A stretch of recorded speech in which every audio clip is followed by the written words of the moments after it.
Benim oğlum 28 Şubat mağdurlarından birisidir. Bundan 18 yıl önce, 19 yıl önce oğlum bir gece vakti evinde alındı. Aldı götürdüler. 12 gün işkencede kaldı. İşkenceden sonra mahkemeye götürdüler. Mahkemede hiçbir suçu olmadan, hiçbir hatası olmadan benim oğlum 36 yıl cezaya mahkum ettiler. Benim oğlum şu anda Van Fethi cezaevinde hastadır. Yoğun bir hastalığı vardır.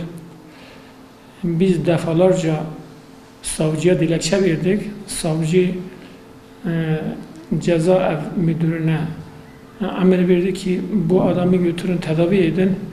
Götürüyorlar, bir hapla geri gönderiyorlar. Sonra biz bakana telefon açtık. Bakan emir verdi, bu çocuğu tedavi edin. Aldı götürdüler. Bir daha bundan 3 ay önce götürdüler hastaneye. Van Devlet Bölge Hastanesi'ne götürdüler. Orada filmlerini, tahlillerini tuttular. Bir 3 ay sonra 3 ay arada geçti, götürmediler. Yani tekrar kontrole götürmediler. Ben tekrar savcıya dilekçe verdim. Geçen hafta gün verdiler. Dediler ki sen işte hani ayın 11'inde sen kontrole gideceksin. Heyete gireceksin. Götürmüşler heyette hiç konuşturmadan, hiçbir şey demeden bir 5 dakika oturtmuşlar. Demişler tamam alın götürün. Şu anda benim oğlum cezaevinde hastadır. Ben oğlumun yaşantısında endişe duyuyorum. Bunu açıkça Cumhurbaşkanımıza duyurmak istiyorum. Cumhurbaşkanımız adaletçe davransın. Bu insanlar, biz defalarca dilekçe verdik. Biz dedik ki bunları yeniden yargılayın. Bakalım bu insanların suçları nedir? Bunların dosyaları boştur. Bunların dosyaları boştur. Bunların suçları yoktur. Biz defalarca müracaatta bulunduk. Hiç yeniden yargılamadılar. O halde şu anda hapishane köşelerinde çürüyorlar. Biz şu anda düşünüyoruz ki bizim Cumhurbaşkanımız nasıl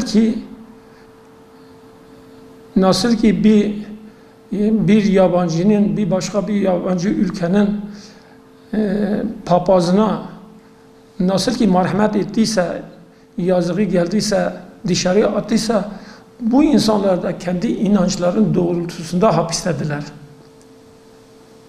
Hiç olmazsa onlara da bir merhamet etsinler, onlara da bir dönsünler, bunları göz ardı etmesinler. Bunun hesabı, Allah şiddetli bir hesap açar bunlara.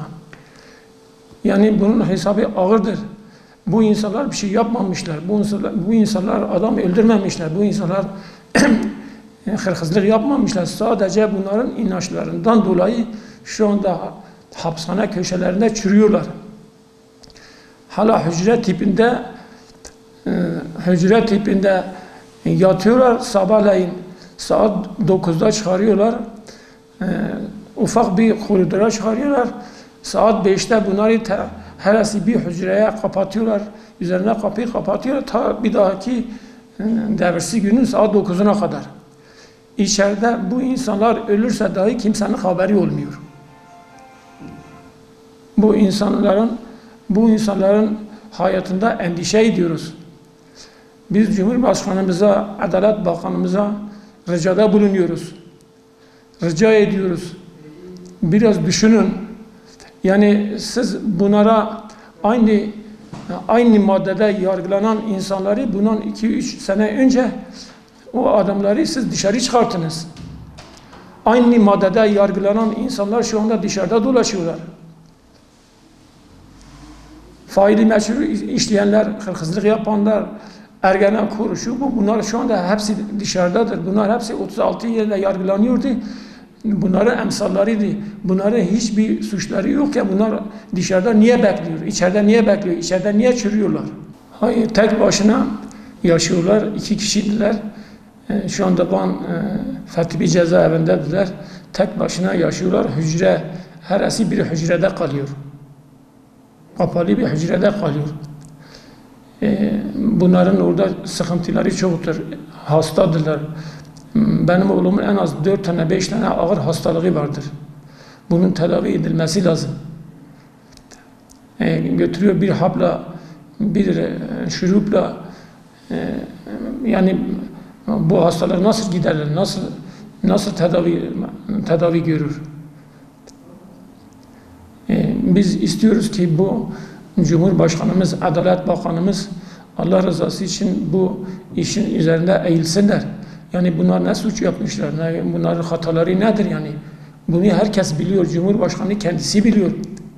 Cumhurbaşkanı kendisi defalarca televizyonda söyledi, dedi ki bu insanlar FETÖ tarafında suçsuz yerde bunları içeriye aldılar, işkenceye tabi tuttular. Ondan sonra 36 yıl cezaya mahkum ettiler. Kendisi söylüyor, Cumhurbaşkanı bunu kendisi söylüyor. Basın bunu kendisi söylüyor, gazeteciler bunu kendisi söylüyor. Herkes biliyor yani. Yani bunların bu kadar bekleme anlamı nedir yani? Neden bunları bekletiyorsunuz Cumhurbaşkanım? Niye bekletiyorsunuz? Yani bir düşünün ki yani bu insanlar da insandırlar. Yani suçlu olsalar dahi biz diyeceğiz ki evet suç işlemişler. Bunların cezası da çeksinler. Ama bu insanlar suçlu değiller. Biz defalarca dedik bunları yeniden yargılayın. Bakalım bu insanların suçları nedir? Niye 36 yıla mahkum tutmuşlar, içeride çürütüyorlar? Hatta kantinde bir şey istemiyorlar. İstedikleri zaman zulme uğruyorlar. Bizim ricamız oydu. Biz yalvardık, itiraz ettik milletvekillere. Biz dedik ki bunların sevkini alın. Diyarbakır'a alın. Hiç olmazsa Diyarbakır'da onların arkadaşları vardır. Eğer ölseler de hiç olmazsa arkadaşları yanında ölsün. Biz de bilelim ki yanlarında birileri vardır yani. Burada hücre tipi odalarda tek başına ölürse kimsenin haberi de yoktur.